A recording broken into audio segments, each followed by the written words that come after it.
Barack Obama in 2004 was totally unknown. People were saying, I don't know who this guy is. I wonder why they picked him. He had this reputation as a bit of an upstart, as sort of a young, rising figure in the party, but no one knew who this guy was. This was his chance to introduce himself to people. Tonight is a particular honor for me because, let's face it, my presence on this stage is pretty unlikely. My father was a foreign student, born and raised in a small village in Kenya. What makes a great political speech is if you can somehow fold your story into this larger American story. The next thing he says is about his mother's family. His grandfather fought in World War II. He used the GI Bill. They settled in Kansas, so white people could say, he's just like us. My parents shared not only an improbable love, they shared an abiding faith in the possibilities of this nation. I stand here knowing that my story is part of the larger American story, that I owe a debt to all of those who came before me, and that in no other country on earth is my story even possible. Going into this speech, we've had 4 years of George Bush, and we felt as a country like we've grown further apart.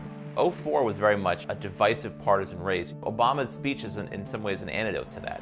Alongside our famous individualism, there's another ingredient in the American saga, a belief that we're all connected as one people.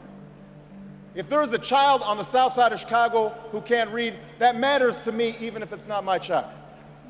If there's a senior citizen somewhere who can't pay for their prescription drugs and having to choose between medicine and the rent, that makes my life poorer even if it's not my grandparent. It is that fundamental belief, I am my brother's keeper, I am my sister's keeper, that makes this country work. E pluribus unum, out of many, one. He gives a speech that presages his entire political message of 2008, which is this sort of post-partisan argument. Now, even as we speak, there are those who are preparing to divide us. The spin masters, the negative ad peddlers, who embrace the politics of anything goes. Well, I say to them tonight, there is not a liberal America and a conservative America. There is the United States of America.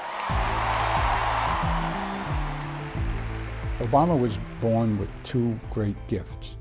One is his mind, and the other is his ability to speak to large groups of people. There are three things that Obama does that really makes that speech effective. He wants concrete detail. He likes story, and he loves antithesis, the use of repetition and structure to show contrast. There is not a liberal America or a conservative America. There is one America. There is not a black America and a white America and Latino America and Asian America. There's the United States of America. The pundits like to slice and dice our country into red states and blue states, but I've got news for them too. We worship an awesome God in the blue states, and we don't like federal agents poking around in our libraries in the red states. We coach Little League in the blue states, and yes, we've got some gay friends in the red states.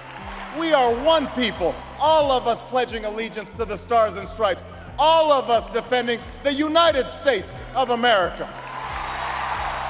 The way he uses his hands, he actually points a lot and does a lot of this and a lot of this and a lot of that. In doing so, he gives off this sense of energy.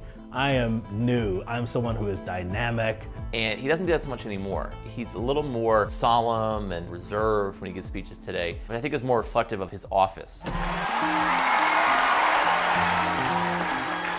In the end, that's what this election is about.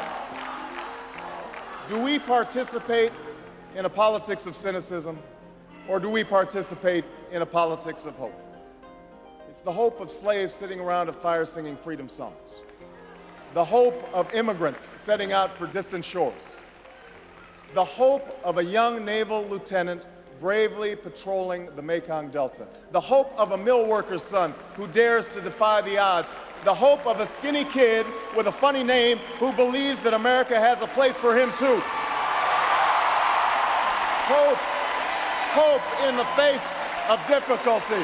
Hope in the face of uncertainty. the audacity of hope. His appearance at that convention, which was the best speech of the convention, better than John Kerry's, was electrifying, and without it, he wouldn't be president. I think sincerity means a lot. There are people who, when they speak the truth as they see it, and they're very effective doing that. I believe this country will reclaim its promise, and out of this long political darkness, a brighter day will come. Thank you very much, everybody. God bless you.